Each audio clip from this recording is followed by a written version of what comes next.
Hey guys, I'm Hazel. If you're getting organised for starting back uni next week, then I've got some tips to help you out and make this year the best one yet. Don't you just hate having to wash your dirty dishes? Life's such a drag. But check this out. Buy some cheap cling film, cover your plate with it before you add your food, and once you're done, you can simply throw it away and return your plate to the cupboard. Lifesaver.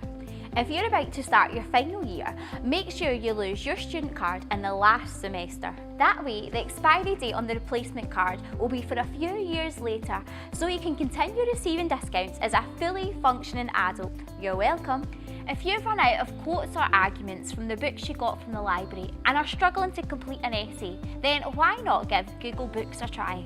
I was able to get loads of valuable information from the available previews when I was studying. It was probably my most used asset. And yes, I got pretty good grades too. And that's it. My tips to help you get through university. Remember to study ahead of time and most of all, have fun. Enjoy and thanks for watching.